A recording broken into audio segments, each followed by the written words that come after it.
And you can tell class differences because she's like, well, Yeah. can you afford this house? But she shows him the expensive house, and he's constantly showing that he doesn't really Yeah. know about the finer things in life, though. Too, like the class differences, Right. like the lalique and the, other stuff. She's just Yeah. highfalutin and he's, regular. But yeah, really, it comes down to like whether or not the woman really wants you, whether or not it's going to be pursued as romantic or not, right? Mm. When he does this, if it was Aaron Pierre, then all the women watching would be like, ooh, and then it's okay for her to Yeah, accept him. apparently he's like the it guy of the moment, isn't he, Aaron Pierre? Yeah. But this is another problem I have with Darnell is that he does not think twice about wasting her time. Like, this is her business and her money, and you over here wasting her time, having her show you a house that you can't afford or whatever. But anyway, so he done put this, he say, a crystal baby bird is for you, because when he was in Yeah. her office, he knocked over this figurine or whatever. And didn't know what it was, and And he it was was like, all it cost a expensive. lot, and it Yeah. was expensive and But why stuff like she's like, that. I have an MBA from Harvard. And I run my own business. There is nothing that you can buy me that I can't buy myself. Dang. But he asked her out and whatever. And what's funny is there's the question of what kind of game you playing. But he turns it back on her. It's like, nah, what kind of game you playing? Because he says that he can't afford the house and whatever, but that she wouldn't give him the time of day when he came at her straight up. Of course, that is a lie because he's still running game. But then next, she falls susceptible. He was really straight up. What you mean? What I mean is that he's in pursuit of her for a bet, and that's not but being straight up is saying, hey, I want to get with you. That's different than just acting like I don't know, what's another situation where somebody just shows up and they're not trying to tell you what it is, but you just acting like, like Boomerang, right? She show up, hey, let's work together after hours and that sort of thing. Okay, so right? He from the beginning was like, I want to get with you or whatever. For his own purposes. But okay, I'll give you that a little bit. I'll give you a point on that one. A point. But then next thing you know, we see this montage of them spending time together on dates and blah blah blah blah blah, right? And it was something in the comments I wanted to address because who was that who said it? They were talking about Peaches and her not liking Darnell and his type and whatever. And they said that the fact that she doesn't like him is more about his character than hers. Because it's not a reflection on her character. And I would say that it could be a reflection on either. If I don't like you and I don't have a good enough reason and I'm petty and I just don't like that you hurt my friend, but my friend's willing to be forgiving, then maybe it is my character. But if it's legit and, which to me in this, it seems legit, then, it's not necessarily limited. It is about his character, so I agree with you here, but I don't know that that's a blanket statement that, we can apply across the board to that. And let's see. Mia probably told Peaches that she was scared of being hurt by Darnell, and Peaches felt like she needed to tell him that without telling him that, Kason Brown says.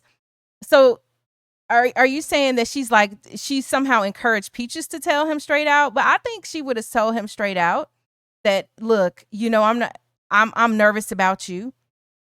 And I think it's Darfalina, if I'm saying that right, hopefully. That's who had said that about it being a sign of his character and not hers. So at any rate, so we see him getting closer to Brandy and whatever, and then they go horse riding, and then there's this comedy when he falls off the horse because Martin Lawrence, the actor and comedian, is very good at the physical comedy. So when he falls off the horse, it's a whole production.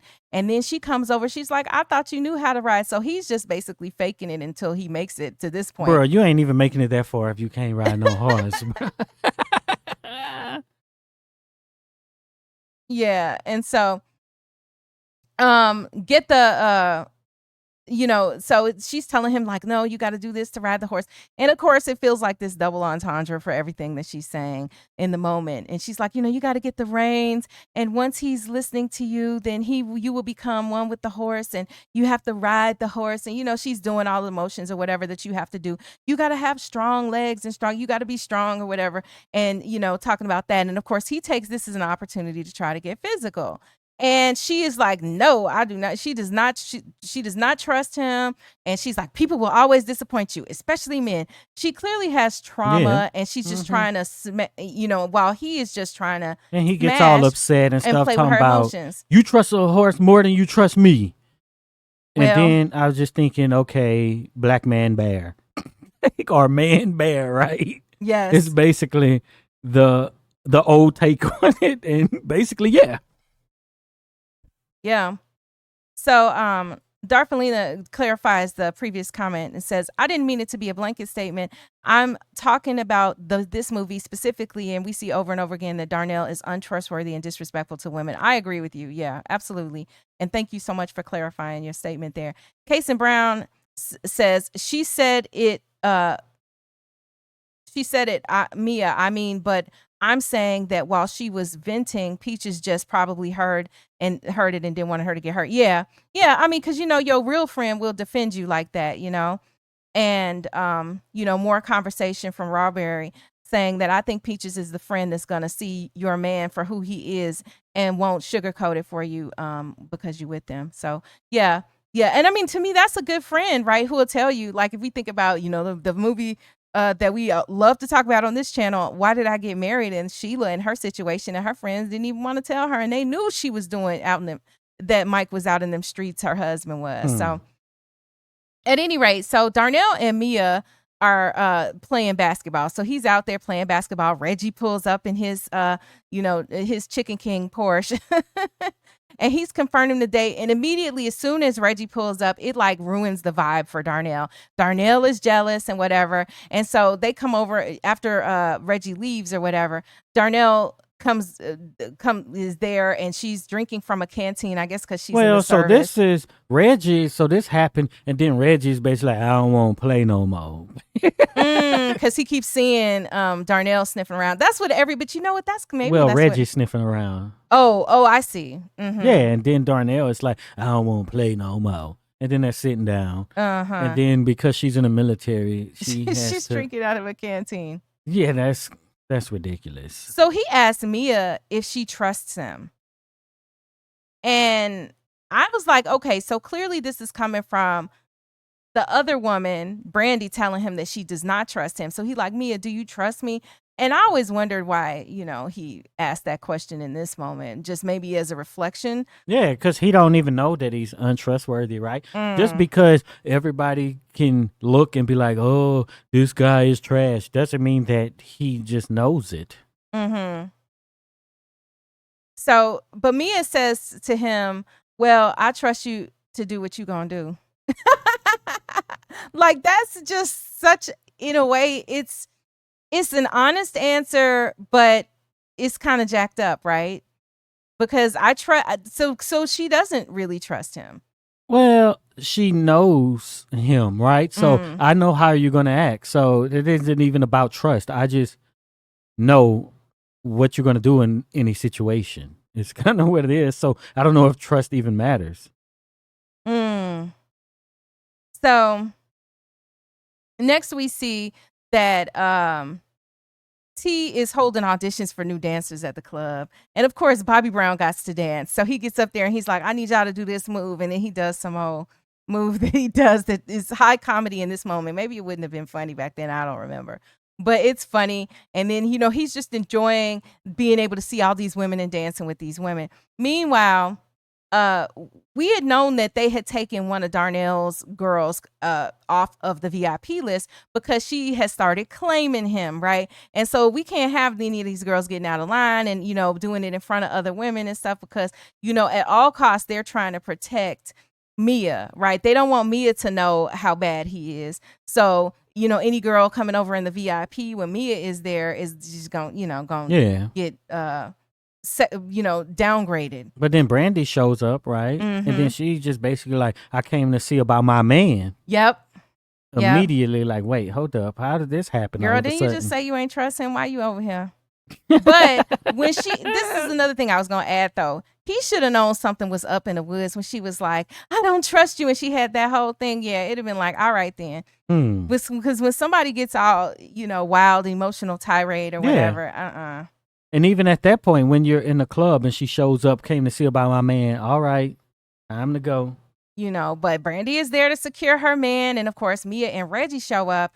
And Mia now got the little stank face on because now he sees another woman who is interested. Now she sees another woman interested in Darnell.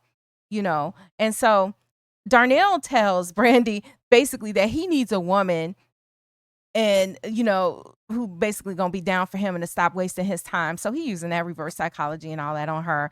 And he's just, to me, applying that catch and release type of pressure to manipulate her because She don't need it though, cause she crazy. yeah, and that's what made her even more crazy, right? The normal stuff that would, I guess, the psychology that would work normally for people who are quote normal, is gonna kick that the crazy lady out. It got her all ramped up and ready to go. And so then we get this crazy face close up of Brandy as they pan in. And this is where you just know Lynn Whitfield was just an amazing actress because she is looking crazy with a capital K. Okay. And Reggie, he's trying to apply the same pressure to Mia though. And he's in there talking about, I just want to so here he is basically trying to nail things down because he also sees Darnell as a threat. And she says to him she only wants friendship. And so he asked her straight out, like, is this somebody else? And she's like, no, not exactly. And in the meantime, Darnell is spying on them. Yeah. So Mia's over there leading people on and stuff. Like, you have the Chicken King taking you out all these places and stuff. He's clearly pursuing you. And then she's just like, nah, not right now. You should have known this before you start spending your chicken money on me. But yeah, so in the meantime, a fight breaks out in the club with Tiny Lister involved. And Darnell throws the first punch. So, if you see, just imagine Martin Lawrence standing up against Tiny Lister, like a big size difference. Zeus. Yes. And so they have a fight or whatever. And then after the fight, Mia comes to see if he's okay. And he's mad. And he's just like, basically get out my face. And, he walks off and he's referencing the Chicken King and whatever, just being jealous and in his feelings about that. So then they have the scene, which is, I think, just the obligatory scene in any movie where it's about, men and women. You're going to have a scene where the women are together talking and the scene where the men are